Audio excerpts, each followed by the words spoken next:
Morning, everybody. Shall we get started with our English lesson? Hopefully you all enjoyed yesterday's one and came up with lots of super questions with your detective brains, because we are going to need your super focus again in today's lesson. So we're going to warm up as per with our vocab blast, and we're going to focus on two keywords that I've got at the top of the screen. So here I've got these two words. Have a little think. What are these words and what do they mean? Have a little think. Okay, so we've got the word selfish and we've also got wobbly. So if you remember, selfish is when you are thinking just about yourself, and if something is wobbly, then it is moving from side to side. And can you remember, are these words adjectives? Are they describing words, or are they verbs? Are they actions? Well done if you said they were adjectives. They are describing words. Well done. So I've got three sentences here. Okay, number one, number two, number three. I want you to have a little read of these words at home, these sentences at home, and then think about which word needs to go in the gap. Okay, so think about the context, and then here on these missing spaces, I want you to think what words need to go in the gap. So pause the video, have a little read, and think what word is missing. Super. So hopefully you've had a little read of them, and we're going to go through them together now. So let's start with question number one. So number one, the sentence says, the jelly is very. What word do you think needs to go in this space? Is it selfish or is it wobbly? Let's think. Well, would you say that jelly is selfish? So would you say that it just thinks about itself? Well, no, because it's a food, okay? But we could say then that it's wobbly because it moves from side to side. So our sentence would be, the jelly is very wobbly. Well done if you got that correct. Number two, the girl was, and she did not share her toys. The girl was wobbly and she did not share her toys. Well, wobbly isn't describing someone who doesn't share things. The word selfish does. So hopefully you put for number two that it's selfish. And number three, the chair was when sat on. Well, a chair is an object. It's not alive. So can it be selfish? No, so it's wobbly, okay? So hopefully you said that wobbly was the last word in the sentence there. Well done. Let's get started with our English lesson. So flashback to yesterday and have a little think. What happened and what did we find on the school playground? So pause the video, have a little think. What happened and what did we find? Super. So yesterday we found out, didn't we, that someone or something had crashed into, we presumed, the school playground. And we started to think about who it might be, what it might be. We had some discussions around whether it was aliens and whether they travelled in a spaceship. And we found that there were footprints, didn't we? And lots of shrapnel everywhere. And we didn't really know who they belonged to or even where the thing was, the alien was, had gone. Well, I have got some CCTV footage from school to show you. And this is the thing, if you would like, that came out of the spaceship that crashed. I'm going to have a go at trying to piece him back together. So we've got a bit of a picture so that we can see what this character looks like. Are you ready? So straight away, we can see that the character is the colour yellow. I think this part is going to be at the bottom because this is where their feet are. Right, let me try and match them up. Here, this long thing. Yep, I think that matches up there. Okay, not too sure where that goes. This looks like an arm. Oh yeah, that fits in there nicely. Good, that's good, right? This head here, maybe with the other arm. Yep, right, okay, that goes there. Maybe this is the other part of his head. Ah, yes, like that. Oh, so this is the creature or the alien that landed in the playground. What an unusual creature. Have you seen him at all? Wandering around? Has he been out on the streets? Has he been in the park when you've been out for your daily walk? No. Oh, right. Well, we need to find him then, because I think Bigu is going to be feeling very lonely. Shall we have a go at doing an activity today where we can try and find this alien called Bigu? Okay, so here is Bigu put all back together. So this is what he looks like. And I want us to use some words to describe what Bigu looks like so that people who are looking for him know what they are looking for. So we're going to be exploring and using adjectives. And if you remember, adjectives are describing words. And I think we need to use describing words to be able to describe what Bigu looks like so that people can find him. So I've got some words here down at the bottom. And I want us now to have a little think which ones are adjectives and which are not. So I've got this first word here that I'm moving. Let's sound it out. Chop, chop. Chop is when you're cutting something. Is that an adjective? No, it's a verb, isn't it? It's something that we do. That's not an adjective. What about this word here? Bright, bright. When something's bright, it shines and it stands out. So that is an adjective, isn't it? Because it's describing something. Here we've got a tail. Is that an adjective? Is it describing something? No, you're right. It's a body part, isn't it? Okay. Bigu doesn't look like it's got a tail, but different animals have a tail. What about this word here? Leg, leg.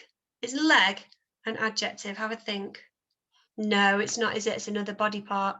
Bigu does have a leg though, so we might want to use that in a second. Ooh, look at this word. We've got pointy, pointy. Pointy. Is that an adjective? Same when something's sharp, isn't it? When something is pointy, it's sharp. A bit like a pointy pencil, okay? A sharp end on a pencil. That is an adjective then because it's describing something. This one here is big, big. Yes, big is an adjective. It's describing the size of something, isn't it? So now we know what adjectives are. We need to use these adjectives in a minute to describe the objects, okay? So we use adjectives to describe objects sometimes. But which body parts on Bigu would we want to describe so that people know what they're looking for? So let's break this down a bit then and think about the body parts we want to describe. So have a little look at Bigu. What body parts has he got? What parts of his body are there? I know. He has got a nose. He's got a nose, okay? So we might want to tell people about his nose. We might want to describe it. We might want to describe his arms or even his legs. What other body parts can we see? What other body parts? What are these long things down here? His ears. We might want to describe those because they're quite unusual, aren't they? Even his belly. He's got quite a large belly. Maybe we want to say belly. Belly. Even his eyes potentially. Okay, so now I've had a little go at labeling his body parts. You might have some other body parts you want to label as well. Now I want us to think about which adjectives we could use to describe these body parts, because then people know what they're looking out for and what Bigu looks like. So what sort of nose has he got? Would we say it's a pointy nose? Would we say it's a large nose, a very big nose? Say it's a tiny nose, very small. Would we say it's curved? Okay, so curved. What about his eyes? Would we say he's maybe the colour of them? So we could say he's got black and white eyes. Could we say he's got round eyes? Could we say he's got a large belly? Could we say his ears, ooh, they're quite long and floppy maybe? What other adjectives could we have to describe Bigu's body parts? Spend some time having a little think now. Okay, so we're going to use these today then to write some phrases and some sentences to describe what Bigu looks like. So that then, fingers crossed, people might spot him whilst they're out doing their walking and tell us that they've found him and that we can locate him and give him back to school, hopefully. So I've popped some words up that you might want to use today. So here I've got the spelling of face, paw, okay, so animals have paws instead of hands. And I've got the spelling of eye, which is quite tricky. I've also got some adjectives that you might want to use. I've got curious. Ooh, if you're curious, it means you're thinking about lots of things and there's lots of questions you want to ask. If you want to use the word curved, okay, it's the opposite of being straight. I've got the word fluorescent, okay? Fluorescent is like a really bright colour. So you might want to use that to describe the colour of Bigu. And I've got friendly, okay? So it means you can approach him and he'll be very nice to you. So we're going to have a go then at trying to write some phrases using adjectives to describe Bigu's body parts. We need to make sure we're choosing a body part of Bigu's, use an adjective and write it in a full sentence. So that means we need what at the beginning and the end? Have a think. Yes, capital letter at the beginning and a full stop at the end. And I might flick back and forth to my picture previously to look at the different body parts that I want to use.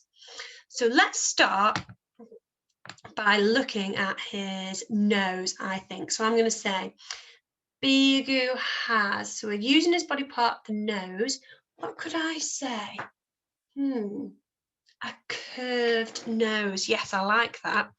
So I'm going to say Bigu has, Bigu, and this is how you spell Bigu, has a curved is on my word map, curved nose, nose, it's not that spelling, it's a split digraph, there we go. Bigu has a curved nose, brilliant. So here, look, I've got my nose, so I've got the body part, and I've used an adjective, curved, to describe it. What else could I say? What about his fur? His fur. I say he has, what colour is it? Yellow. Can you remember the word on my word map that meant really bright? Fluorescent. Yeah, so I think I'm going to say he has fluorescent yellow fur. Yeah, he has, fluorescent. I'm going to use my word map. Fluorescent yellow. Can you sound out yellow? Y-E-L-O, yellow. Y-E-L-O, yellow. Fur. Fur. Brilliant. He has fluorescent yellow fur. Check it. What's missing from my sentence? Yes, a capital letter. There we go. He has fluorescent yellow fur. What else could I say? So Bigu has a curved nose. So here I've got curved describing his nose. He has fluorescent yellow fur. So we've got the adjectives here describing his fur. What else might I say about him? Let me flip back. I think I need to flip back to my picture. His belly. I like his belly. I think I'm going to say Bigu has a large belly, but I'm going to give you a challenge. I wonder if you can use and to join two of these phrases together. So I could say Bigu has a large belly and he has what? So let me write the first part of my sentence first. So Bigu has a large belly, B-L-E, belly, and he has, What else could I say? Oh, I've not described his ears yet. Could say long, floppy ears. Yeah, that's a good one. Bigu has a large belly and long, floppy ears. And he has long, floppy ears. Full stop. Great. Super. Right, so I've put Bigu has a curved nose. He has fluorescent yellow fur. Bigu has a large belly and he has long floppy ears. Great. I think I'm going to do 2 more sentences, but I'm going to do them after you have finished your work because I don't want you to keep copying mine. So shall we have a little check then and see how well we've done and made sure we've got everything included, because otherwise we won't be able to find Bigu. I hope this helps. Right, I'm going to get my green pen and let's mark it together. So Bigu has a curved nose. So here I'm going to underline my adjective. Yep, curved. And the object is his nose. Great. And I've got a capital letter at the start and a full stop at the end. He has fluorescent, there's my adjective. Yellow, oh, I've got 2 adjectives here. Fur, great, I've described my object and I've punctuated it as well. Bigu has a large, that means really big, belly. And, after my challenge, he has long, floppy ears. Where are the adjectives there? You're right, it is long and floppy. So I've got 2 adjectives there to describe my ears. Super. So have a little go at describing Bigu. Make sure you've chosen a body part and then chosen an adjective to add to that body part, and then have a go at writing it in some simple sentences. And my challenge is to see if you can use and, so, or but to join 2 of your simple sentences together. These are your sheets here that you can use. First, what you need to do is label the body parts on Bigu, okay? So make sure you've identified all his body parts. Then you can start using some adjectives to describe these body parts. And if you need it, I've got a little frame here for you to use. So Bigu has, and this is where your adjective goes, and then here at the end, this is where the body part goes as well. And this sheet is on the website for you to have a little go at. Send me this in so I can pop them up around school, and hopefully, fingers crossed, we will get to find Bigu. Maybe he will come back to the spaceship and we'll be able to relocate him and rehome him back with his family. I hope so. See you later for phonics. Bye, everyone.